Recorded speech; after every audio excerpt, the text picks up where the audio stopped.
Hi friends, welcome back to my YouTube channel. ಎಲ್ಲರೂ ಹೇಗಿದ್ದೀರಾ? ನಾನಿವತ್ತು ಅಲಸಂದಿ ಕಾಳು ಮತ್ತು ಸಬ್ಬಕ್ಕಿ ಸೊಪ್ಪಿನ ಬಸ್ಸಾರು ಮಾಡ್ತಾಯಿದ್ದೀನಿ. ಹೇಗೆ ಮಾಡೋದು ಅಂತ ನೋಡೋಣ ಬನ್ನಿ. ಇಲ್ಲಿ ನಾನು ಫಸ್ಟೇ ಕಾಳನ್ನು ನೆನೆಸಿಕೊಂಡಿದ್ದೆ, ನೈಟ್ ನೆನೆಸಿಕ್ಕಿದ್ದೆ. ಇವಾಗ ನಾನು ಮಧ್ಯಾಹ್ನ ಊಟಕ್ಕೆ ಮಾಡ್ತಾಯಿದ್ದೀನಿ.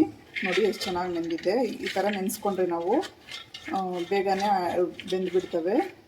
ಸೊಪ್ಪು ಜೊತೆಯಲ್ಲೇ ಹಾಕಿ ಹಂಗೆ ಡೈರೆಕ್ಟಾಗಿ ಇಟ್ಕೋಬೋದು. ನಾನು ಒಂದು ಕಟ್ಟಾಗಷ್ಟು ಸಬ್ಬಕ್ಕಿ ಸೊಪ್ಪನ್ನು ತೊಗೊಂಡಿದ್ದೀನಿ. ತೊಗೊಂಡು ನೀಟಾಗಿ ತೊಳೆದು ಕಟ್ ಮಾಡಿ ಹಾಕ್ಕೊತಾ ಇದ್ದೀನಿ.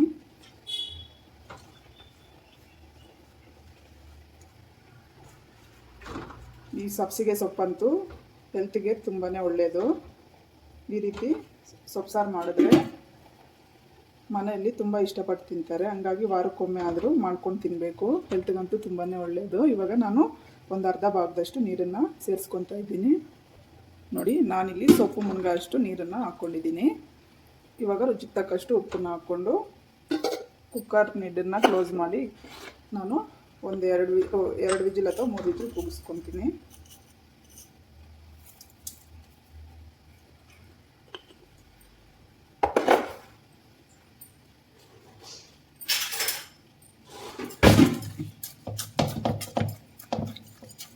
ಈ ಥರ ಉಪ್ಪು ಹಾಕ್ಕೊಂಡ್ಮೇಲೆ ಎಲ್ಲ ಮಿಕ್ಸ್ ಮಾಡ್ಕೋಬೇಕು. ಇಲ್ಲಾಂದರೆ ಮ್ಯಾಲೇನೆ ಎಲ್ಲ ಉಪ್ಪೆಲ್ಲ ಜಾಸ್ತಿ ಆಗ್ಬಿಡುತ್ತೆ.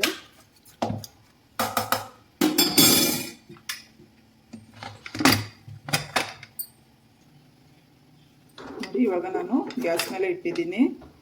ಒಂದು 3 ವಿಜಿಲ್ ಕೂಗಿಸ್ಕೊಂಡ್ರೆ ಸಾಕು. ಕಾಳು ಸೊಪ್ಪೆಲ್ಲ ಚೆನ್ನಾಗಿ ಬೆಂದಿರುತ್ತೆ. ಈ ಥರ ನೆನೆಸ್ಕೊಂಡು ಮಾಡಿದ್ರೆ ನಮ್ಗೆ ತುಂಬಾ ಈಸಿ ಆಗುತ್ತೆ. ಕಾಳನ್ನು ನೆನೆಸ್ಕೋಬೇಕು ಯಾವಾಗಾದರೂ ಅಷ್ಟೇ. ನೋಡಿ, ನಾನಿಲ್ಲಿ ಸೊಪ್ಪೆಲ್ಲ ಬೇಯೋ ಅಷ್ಟರಲ್ಲಿ ಸೊಪ್ಪಿಗೆ ಹಾಕೋದಕ್ಕೆ ನಾನು ಪುಡಿನ ರೆಡಿ ಮಾಡ್ಕೊತೀನಿ. ಇಲ್ಲಿ ಫಸ್ಟು ಒಂದು ಸ್ವಲ್ಪ ಕಡಲೆ ಬೀಜನ ನೀಟಾಗಿ ಹುರ್ಕೋಬೇಕು.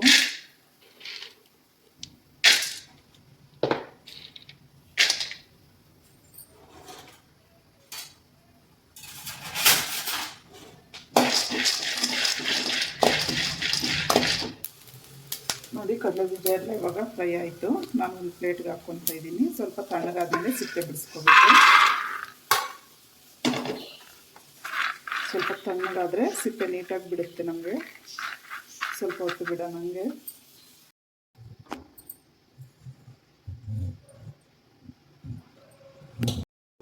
ನೋಡಿ, ಇವಾಗ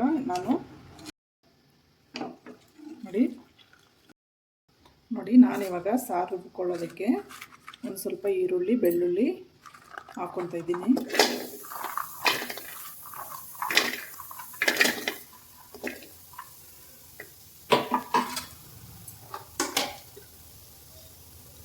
ಸ್ವಲ್ಪ ಎಣ್ಣೆ ಹಾಕ್ಕೊಂಡು ನೀಟಾಗಿ ಫ್ರೈ ಮಾಡ್ಕೋಬೇಕು.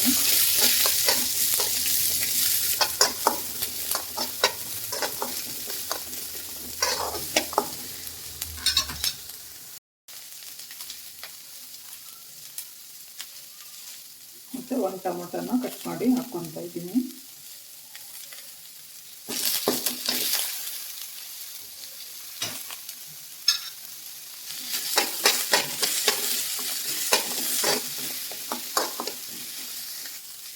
ಇದೆಲ್ಲ ಸ್ವಲ್ಪ ಫ್ರೈ ಆದಮೇಲೆ ನಾನಿಲ್ಲಿ ಮೆಣಸಿನ್ಕಾಯಿ ಹಾಕ್ಕೊತಾ ಇದ್ದೀನಿ. ಒಂದು ಮೆಣಸಿನ್ಕಾಯಿ ಮತ್ತು ಸ್ವಲ್ಪ ಜೀರಿಗೆ,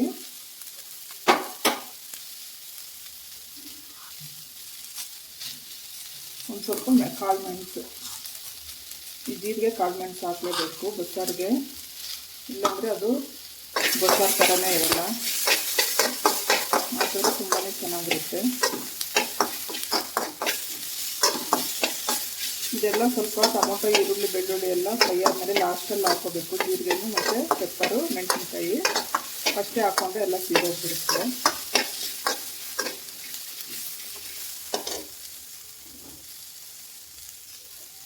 ಮತ್ತು ಇವಾಗ ಲಾಸ್ಟಲ್ಲಿ ನಾನು ಸ್ವಲ್ಪ ಕೊತ್ತಂಬರಿ ಸೊಪ್ಪನ್ನು ಹಾಕ್ಕೊತಾ ಇದ್ದೀನಿ. ಮತ್ತು ಒಂದು ಸ್ವಲ್ಪ ಕರಿಬೇವು ಹಾಕಿದ್ರೂ ಅಷ್ಟೇ ತುಂಬ ಚೆನ್ನಾಗಿರುತ್ತೆ. ಒಂದು ಸ್ವಲ್ಪ ಹಾಕ್ಕೋಬೇಕು ಟೇಸ್ಟಿಗೆ.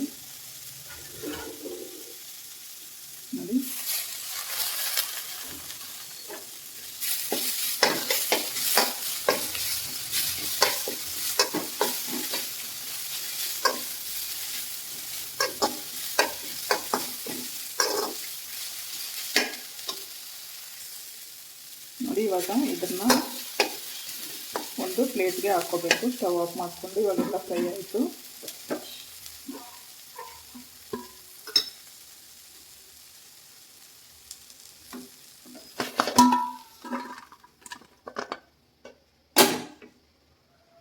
ನೋಡಿ, ಇದು ತಣ್ಣಗಾಗೋ ಅಷ್ಟರಲ್ಲಿ ನಾನು ಸೊಪ್ಪಿಗೆ ಪೌಡರ್ನ ಮಾಡ್ಕೊತೀನಿ.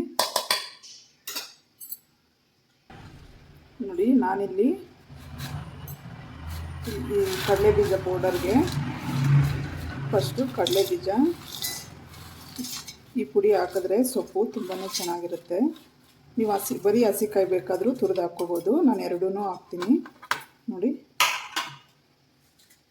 ಮತ್ತು ಒಂದು 5ರಿಂದ 6 ಒಣಮೆಣ್ಸಿನ್ಕಾಯಿ. ಇದನ್ನು ಸ್ವಲ್ಪ ತರತರಿಯಾಗಿ ಇವಾಗ ಪೌಡರ್ನ ಮಾಡ್ಕೋಬೇಕು. ನೋಡಿ, ಇಷ್ಟು ಪುಡಿ ಆದಮೇಲೆ ನಾವು ಸ್ವಲ್ಪ ಕಲ್ಲುಪ್ಪು ಲಾಸ್ಟಲ್ಲಿ, ಮತ್ತು ಒಂದು 4-5 ಎಸಲಷ್ಟು ಬೆಳ್ಳುಳ್ಳಿನ ಹಾಕ್ಕೊಂಡು ಸುಮ್ಮನೆ ಒಂದು ರೌಂಡು ರುಬ್ಕೋಬೇಕು. ಇನ್ನೊಂದು ಸಲ ನೋಡಿ, ಈ ರೀತಿ ರುಬ್ಕೊಂಡು ಹಾಕಿದ್ರೆ ತುಂಬಾ ಚೆನ್ನಾಗಿರುತ್ತೆ ಸೊಪ್ಪು. ಕಾಳು ಹಾಕಿರೋದ್ರಿಂದ ನಾನು ಈ ಥರ ಕಡಲೆ ಬೀಜದ ಪೌಡರ್ನ ಹಾಕ್ಕೊತಾ ಇದ್ದೀನಿ. ಬರೀ ಬೇಳೆ ಜೊತೆ ಇಲ್ಲಾದರೆ ನಾನು ಬರೀ ಹಸಿಕಾಯಿನ ಹಾಕ್ಕೊತೀನಿ. ಕಾಳು ಹಾಕಿರೋದ್ರಿಂದ ಈ ಥರ ಪುಡಿ ಹಾಕ್ಕೊಂಡ್ರೆ ಚೆನ್ನಾಗಿರುತ್ತೆ. ಇದೇ ಜಾರಿಗೆ ನಾನು ಸಾರಿಗೆ ರುಬ್ಕೊಳ್ಳೋದಕ್ಕೆ ಒಂದು ಸ್ವಲ್ಪ ಹಸಿಕಾಯಿ ತುರಿ, ಬಸ್ಸಾರಿಗಾದಷ್ಟು ಹಸಿಕಾಯಿನ ಹಾಕ್ಕೋಬೇಕು.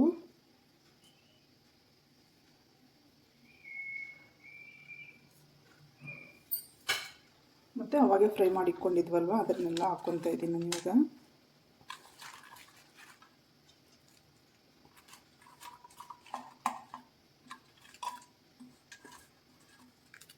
ಇದು ಸ್ವಲ್ಪ ರುಬ್ಕೋಬೇಕು ಇವಾಗ.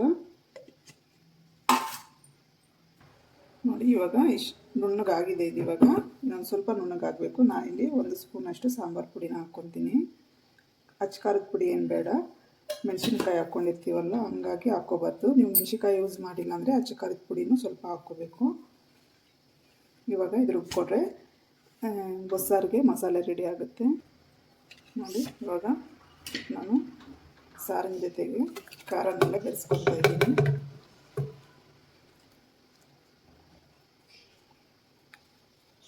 ಇವಾಗ ನಾವು ನೀರು ಮತ್ತು ಸೊಪ್ಪನ್ನು ಸಪ್ರೇಟ್ ಮಾಡಿಕ್ಕಿದ್ವಲ್ವ, ಆ ನೀರು ಜೊತೆಯಲ್ಲಿ ನಾನು ಖಾರನ ಹಾಕಿ ಇವಾಗ ನೀಟಾಗಿ ಮಿಕ್ಸ್ ಮಾಡ್ತಾಯಿದ್ದೀನಿ. ಮತ್ತು ಒಂದು ಅರ್ಧ ನಿಂಬೆಹಣ್ಣು ಗಾತ್ರದಷ್ಟು ಹುಣಸೆಹಣ್ಣನ್ನು ನೆನೆಸಿಕ್ಕಿದ್ದೆ, ಅದನ್ನು ಸಹ ಇವಾಗ ಹಾಕ್ಕೊತಾ ಇದ್ದೀನಿ. ಬಸ್ಸಾರಿಗೆ ಹುಣಸೆಹಣ್ಣು ಹಾಕಿದ್ರೇ ಚೆನ್ನಾಗಿರುತ್ತೆ. ಒಂದು ಚಿಕ್ಕದು ಟೊಮೊಟೊ ಹಾಕ್ಕೋಬೇಕಷ್ಟೇ.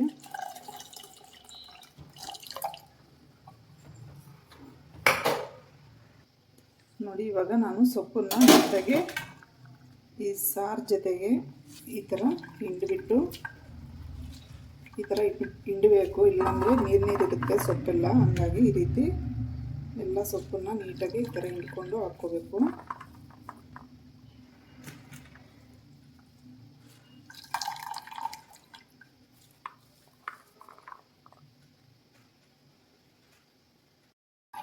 ನೋಡಿ, ಇವಾಗ ಎಲ್ಲ ಹಿಂಡಿದ್ದಾಯಿತು. ನಾನು ಇವಾಗ ಸೊಪ್ಪಿಗೆ ಮತ್ತು ಸಾರಿಗೆ ಒಬ್ಬರನ್ನ ಹಾಕ್ಕೊತೀನಿ. ಫೈನಲಿ ಈ ಥರ ಮಾಡಿಕೊಂಡ್ರೆ ಸಾರು ತುಂಬ ಚೆನ್ನಾಗಿರುತ್ತೆ. ಮತ್ತು ಈ ಜ್ವರ ಬಂದಿರೋರಿಗೆ ಈ ರೀತಿ ಇಕ್ಕಿದ್ರೆ ಸಾಂಬಾರು ಮಾಡಿ ಬಿಸಿ ಬಿಸಿ ಮುದ್ದೆ ಜೊತೆಯಲ್ಲಿ ಚೆನ್ನಾಗಿ ಊಟ ಮಾಡ್ತಾರೆ. ಒಂದು ಬಾಣಲಿಗೆ ಒಂದು ಸ್ವಲ್ಪ ಎಣ್ಣೆ ಹಾಕ್ಕೊತಾ ಇದ್ದೀನಿ.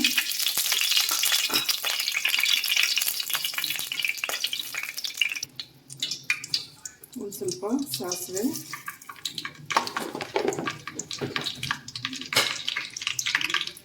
ಸ್ವಲ್ಪ ಕರ್ಬೇವಿನ ಸೊಪ್ಪು. ಬಸ್ಸಾರಿಗೆ ಕರ್ಬೇವಿನ ಸೊಪ್ಪು ಎಷ್ಟು ಹಾಕಿದ್ರೆ ಅಷ್ಟು ರುಚಿಯಾಗಿರ್ತೈತೆ. ಮತ್ತು ಈರುಳ್ಳಿ,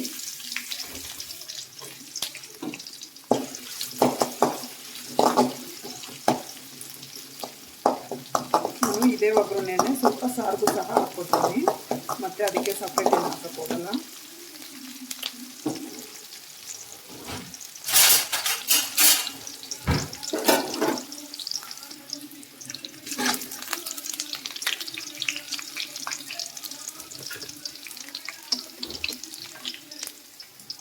ನೋಡಿ, ಸಾರಿಗೂ ಸಹ ನಾನು ಇದೇ ಒಗ್ಗರಣೆನ ಹಾಕ್ಕೊಳ್ತೀನಿ.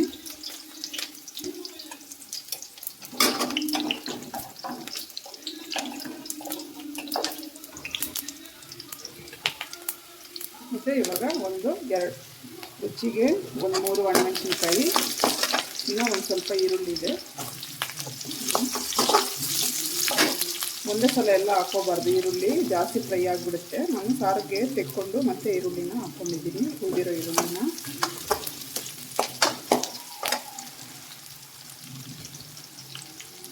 ಮತ್ತು ಹಸಿಕಾಯಿ,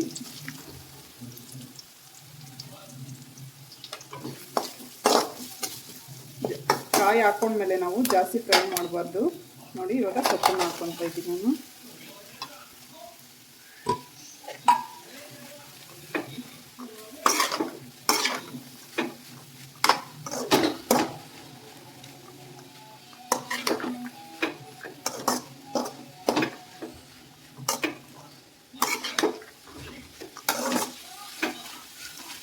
ಇದೆಲ್ಲ ಒಂದು ಸ್ವಲ್ಪ ಹಸಿ ಸ್ಮೆಲ್ ಹೋದ್ಮೇಲೆ ನಾನು ಕಡಲೆ ಬೀಜದ ಪೌಡರ್ನ ಹಾಕ್ಕೊತೀನಿ.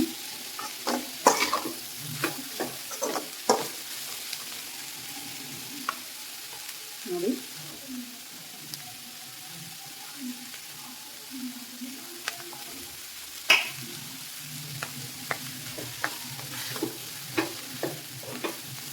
ಈ ಅಲಸಂದಿ ಕಾಳು ಮತ್ತು ಅವರೆಕಾಳು ಈ ಥರ ಬಸ್ಸಾರು ಮಾಡಿದಾಗ ಈ ಥರ ಪುಡಿ ಮಾಡ್ಕೊಂಡು ಹಾಕಿದ್ರೆ, ಯಾವುದೇ ಕಾಳು ಆಗಲಿ ನಾವು ಈ ಥರ ಪುಡಿ ಹಾಕ್ಕೊಂಡ್ರೆ ಪಲ್ಯ ತಿನ್ನಲಿಕ್ಕೆ ತುಂಬ ಚೆನ್ನಾಗಿರುತ್ತೆ. ನೋಡಿ ಇವಾಗ ಲಾಸ್ಟಲ್ಲಿ ಒಂದು ಸ್ವಲ್ಪ ಕೊತ್ತಂಬರಿ ಸೊಪ್ಪನ್ನ ಹಾಕ್ಕೊಂಡು ಎಲ್ಲ ಮಿಕ್ಸ್ ಮಾಡಿ ಸ್ಟವ್ನ ಆಫ್ ಮಾಡ್ಕೋಬೇಕು. ಪಲ್ಯ ಅಂತೂ ರೆಡಿ ಆಯಿತು.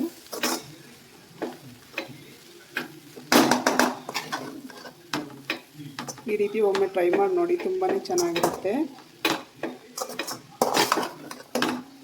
ಸಬ್ಸಿಗೆ ಸೊಪ್ಪು ಅಂದರೆ ಫಸ್ಟೇ ಹೇಳ್ಬೇಕಾ, ಬಸ್ಸಾರು ತುಂಬ ಚೆನ್ನಾಗಿರುತ್ತೆ. ನನ್ನ ವಿಡಿಯೋ ಇಷ್ಟ ಆಗಿದ್ದರೆ, ಇನ್ನೂ ನನ್ನ ವಿಡಿಯೋ ನೋಡ್ತಿರೋರು ಸಬ್ಸ್ಕ್ರೈಬ್ ಮಾಡಿಲ್ಲ ಅಂದರೆ ಪ್ಲೀಸ್ ಸಬ್ಸ್ಕ್ರೈಬ್ ಮಾಡಿಕೊಂಡು ಶೇರ್ ಮಾಡಿ. ನೋಡಿ ಇವಾಗ ರೆಡಿ ಆಯ್ತೆಲ್ಲ. ಸಾಂಬಾರು ಸಹ ನೀಟಾಗಿ ಕುದೀತೈತೆ. ಈ ಬಸ್ಸಾರು ಚೆನ್ನಾಗಿ ಎಷ್ಟು ಕುದಿಯುತ್ತೋ ಅಷ್ಟು ಚೆನ್ನಾಗಿರುತ್ತೆ.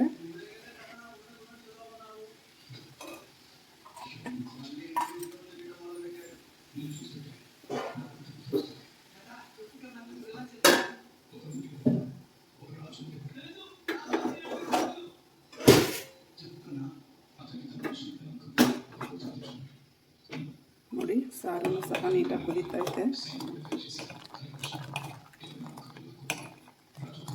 ಈ ರೀತಿ ಚೆನ್ನಾಗಿ ಕುದ್ದ ಮೇಲೆ ನಾವು ಸ್ಟವ್ನ ಆಫ್ ಮಾಡ್ಕೋಬೇಕು.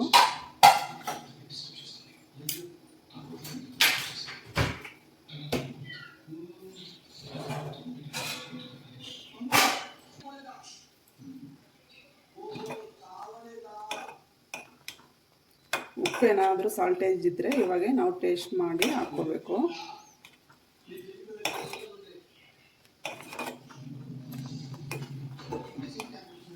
ನೋಡಿ ಇವಾಗ ನಾನು ಮುದ್ದೆ ಜೊತೆಯಲ್ಲಿ ಸರ್ವ್ ಮಾಡಿ ತೋರಿಸ್ತೀನಿ.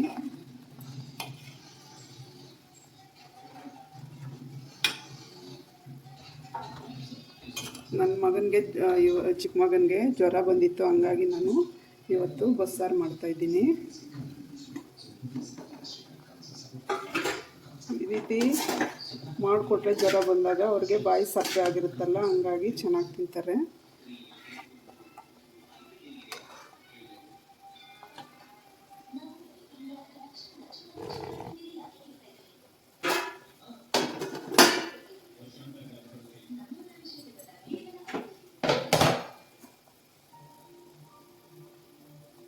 ನೋಡಿ ರೆಡಿ ಆಯಿತು.